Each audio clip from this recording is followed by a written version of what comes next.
agravios y venganzas, anda solícito amor después de tantas mudanzas, sembrando contra mi amor mal nacidas esperanzas.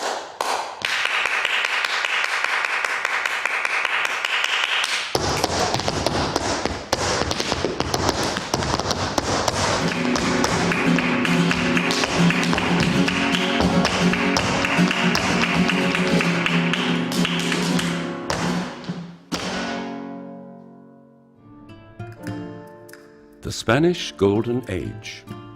The Ustinov studio in Bath presents its most innovative and ambitious season to date. The 17th century in Spain was a period of extraordinary cultural flowering, and this season of 3 brand new translations is being brought to you by the Ustinov studio's artistic director, Lawrence Boswell. I discovered these plays about 35 years ago at university. It's the last unopened treasure chest of European drama. Lope de Vega and Tirso de Molina are great writers who wrote in Spain at the same time that Shakespeare was writing, and we just don't know them in England. So it's a very exciting, pioneering project for me, and I'm just digging through and finding another great play and showing it to audiences and seeing if they agree with me. Guys, just try it once more. Try and talk to someone with a thought and see where the thought fits this I give you honour. Have that thought in your head. Just use that as a little mantra. I elevate you, or I give you honour, whatever does it for you. Lawrence is directing 2 of the 3 plays, and this is the start of a 10-week rehearsal period. It begins with La Dama Boba, one of 1,800 plays reputed to have been written by Lope de Vega, and the cast are getting into character. It's very interesting exploring the world of servant and master, and how your body changes when you don't want to be seen, when you don't feel worthy of being seen. You physically change, don't you?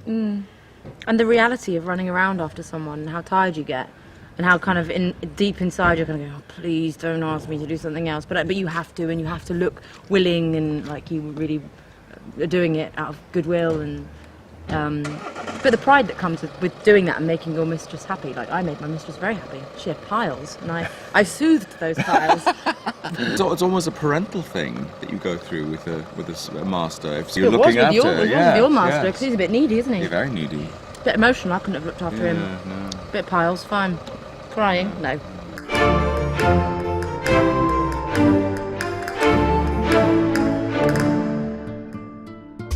Father can be so annoying. He's trying to make me marry some man from the country or somewhere. He's gone on about it twice now. And this last time, he gave me a picture and said, Finea, your husband. Finea is a bit of a tortured soul.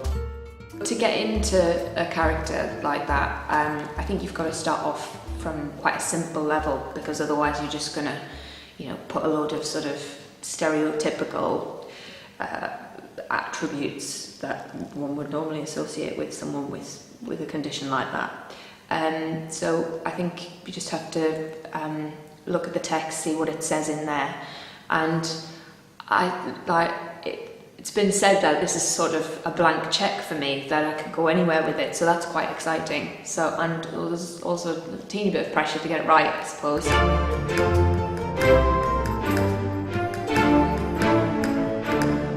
Away to the Indies, lovely past. After rehearsing La Dama Boba, a lady of little sense, the cast begin work on Punishment Without Revenge, also by Lope de Vega, and Don Gil of the Green Breeches by Tirso de Molina, directed by Mehmet Ergen. A repertory company of 10 actors, they sing, they dance, and they take on several roles in all 3 plays.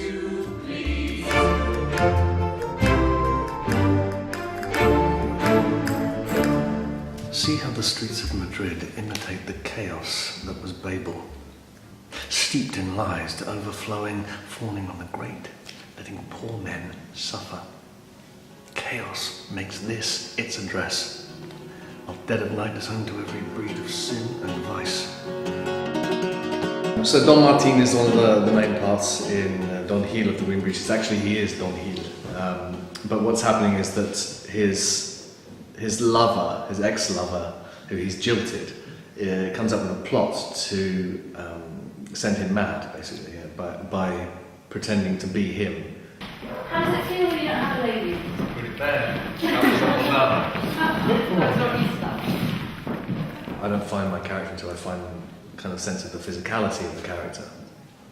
And for instance, in the one we're doing now, which is La Dama Boba, I play Pedro, who's the servant to the main part, and I also play Finisa, who's this very pompous poet, who's the friend of the main character.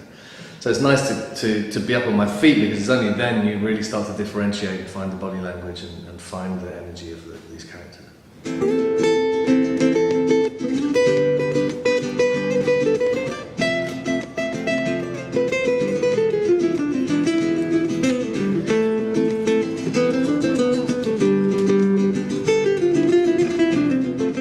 It's a very demanding job physically, emotionally, and I think you really do have to be compelled to do it by a kind of an inner demon that says, I must play, I must tell stories. Lawrence Boswell grew up on a housing estate in Coventry and began his career as a fringe theatre director. He went on to work with many celebrities: Jake Gyllenhaal, Matt Damon, Vanessa Redgrave, even Madonna. My job in that context is managing famous people's anxiety.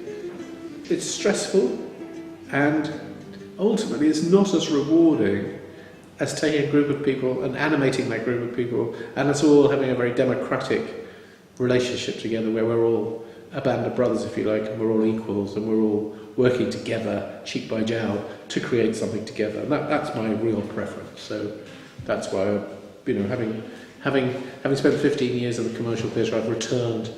Going back to the Ustinov is going back to, for me, my roots, what I love about theatre, working with ensembles, working with actors as a team. Following the run in Bath, the Spanish Golden Age season moves on to the venues of the show's co-producers, the Arcola Theatre in London and the Belgrade Theatre in Coventry, Lawrence's hometown. I've worked with Lawrence before, and this is something he knows inside out, this genre, and I think a season like this in his hands is going to be very exciting, and trust him 100% that it's going to be really triumphant. The job of transforming the Ustinov stage into 17th century Spain belongs to designer Mark Bailey. As part of the design process, we make a model of the set. So this is the set for the basic environment for the Spanish plays. And the physical shape of it is such that we have, based on the traditional Spanish theatre, we have an entrance in the centre, we have an upper level, a balcony, which has an entrance as well, and then we have entrances at either side. And in this world, we bring elements for the different plays. The Duke's Throne, we have chairs that can come in, and in this dark world, they all make a very, very strong visual impact. This is the sort of feel that we're going for, the inspiration. So we've got this very dark world and then very strong characters presented in front of it. And again, we've tried, often in the selection of props, to get very specific and very beautiful objects, again, in a very dark world. And on the costumes, I'm really excited by this painting, for example. I've used this as the inspiration for quite a number of the costumes, where we've got people against very dark sets, but with white ruffs, white faces, just bringing out the detail and really focusing on the faces of the actors, which in a play like this where the language is so important, it really helps just to be able to hear, I think, what people are saying by really focusing on their faces. The costume supervisor, Lisa Aitken, will turn Mark's dreams into reality.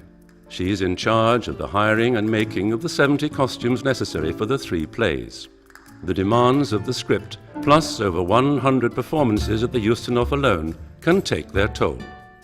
If there's any fights, they can be quite tough on the costumes, so it will be there's quite a lot daily to maintain, and of course with this number of costumes we've got daily laundry and maintenance, which will be ongoing throughout the run, to keep the costumes all to the high standard that they start with.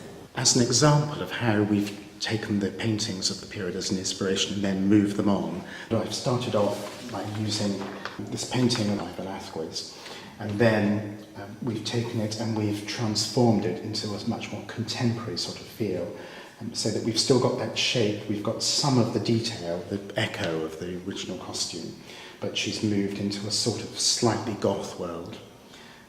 And some of the other costumes in the play, there are some dancing costumes, and the inspiration for those was this painting here, where we've again taken the shapes and we've turned them into a slightly more contemporary dance costume. We've changed the shapes of the skirts, but we've kept a lot of the detail and the overall sort of feel of the costumes as in the paintings. So we are really making connections for an audience between now and things they're familiar with, but also the world of the plays.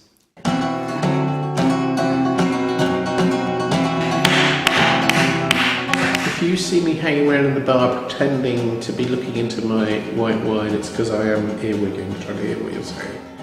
And usually, when Lope's working, people are slightly exhausted because the story's wrung them, made them cry, made them fearful, made them excited.